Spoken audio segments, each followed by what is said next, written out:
Hi అండి. Welcome back to my channel Padmaja's kitchen. ఈరోజు సొరకాయ అప్పాలు ఎలా చేయాలో చూపిస్తున్నానండి. వీటిని సొరకాయ గారెలని కూడా అంటారు. ఇవి వేడిగా తిన్నా, చల్లగా తిన్నా కూడా చాలా రుచిగా ఉంటాయండి. పైన క్రిస్పీగా, లోపల సాఫ్ట్‌గా, తిన్న కొద్దీ తినాలనిపిస్తాయి. ఆయిల్‌లో చేయడం మీకు ఇష్టం లేకపోతే పాన్ ఫ్రై కూడా చేసుకోవచ్చండి. ఇప్పుడు దీని ప్రాసెస్ ఎలాగో చూద్దామా? సొరకాయ అప్పాల కోసం నేను సగం సొరకాయని తీసుకుంటున్నానండి. దీని పై తొక్కను పీల్ చేయండి. మరీ లేత సొరకాయ అయితే తొక్క తీయాల్సిన అవసరం లేదండి. అలాగే తురుముకోవచ్చు. ఇలా పీల్ చేసిన సొరకాయను పెద్ద రంధ్రాలున్న వైపు తురుముకోండి. సొరకాయను పూర్తిగా తురిమిన తర్వాత దాన్ని ఒక మెజర్మెంట్ బౌల్‌తో కొలుచుకుందామండి. ఇంట్లో ఉండే ఏదైనా గిన్నె గానీ, గ్లాసు గానీ తీసుకుని కొలుచుకోండి. ఈ సొరకాయ అప్పాలు చేయడం చాలా ఈజీ అండి. అలాగే చాలా రుచిగా కూడా ఉంటాయి. నేను తీసుకున్న సొరకాయ ముక్కకు 2 కప్పుల తురుము అయిందండి. ఇలా కొలుచుకున్న తురుమును ఒక వెడల్పున్న బౌల్‌లో వేసుకోండి.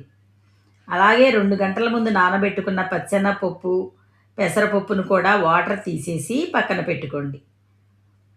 ఇప్పుడు ఒక మిక్సీ జార్ తీసుకుని దానిలో 10 పచ్చిమిర్చిని తుంచి వేసుకోండి.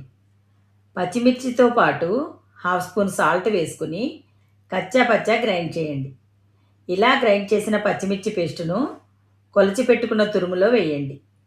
దానితో పాటు ఒక కప్పు కట్ చేసిన ఆనియన్ ముక్కలు, సన్నగా తురుముకున్న గుప్పుడు కరివేపాకు, సన్నగా తురుముకున్న కొత్తిమీర వేసుకోండి.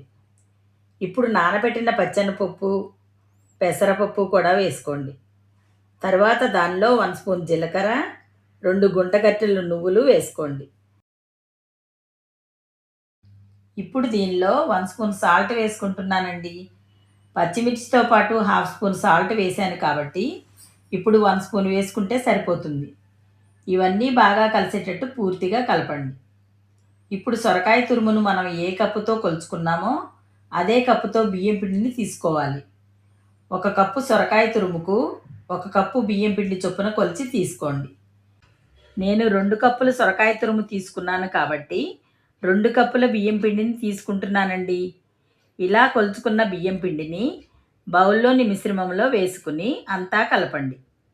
సొరకాయలో వాటర్ కంటెంట్ ఎక్కువగా ఉంటుంది కాబట్టి ముందు వాటర్ ఏమీ యాడ్ చేసుకోకుండా పిండంతా బాగా కలిసేటట్టు కలుపుకోండి. ఇలా కలుపుకున్న తర్వాత పిండి గట్టిగా అనిపిస్తే కొంచెం కొంచెం వాటర్ యాడ్ చేసుకుంటూ కలపండి. ఇప్పుడు టేస్ట్ ఒకసారి చెక్ చేసుకోండి. మీరు తీసుకునే క్వాంటిటీని బట్టి సాల్ట్ కానీ, కారం కానీ తక్కువైతే కలుపుకోండి. పిండిని మరీ లూజ్గా కాకుండా, మరీ గట్టిగా కాకుండా సాఫ్ట్గా ఈ విధంగా ఉండేటట్టు కలపండి.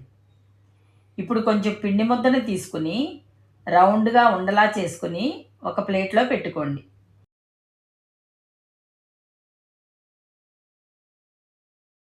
ఈ విధంగా 10 ఉండల వరకు చేసుకుని ఒక ప్లేట్లో పెట్టుకోండి. మిగతా పిండిపై మూత పెట్టి పక్కన పెట్టండి. ఇప్పుడు స్టవ్ వెలిగించి ప్యాన్లో ఫ్రైకి సరిపడా ఆయిల్ వేసుకుని బాగా కాగనివ్వండి. ఆయిల్ కాగేలోగా మనం అప్పాలను రెడీ చేసుకుందామండి. ఇప్పుడు ఒక ఆయిల్ పేపర్ తీసుకుని దానిపై పిండి ముద్దను పెట్టి ఇలా గారెలా ప్రెస్ చేసుకోండి. ఇలా అప్పాలను రెడీ చేసుకుని ఆయిల్ కాగిన తర్వాత ఒక్కొక్క అప్పాన్ని ఆయిల్లో వేసి 1 నిమిషం కదపకుండా అలాగే ఉంచండి.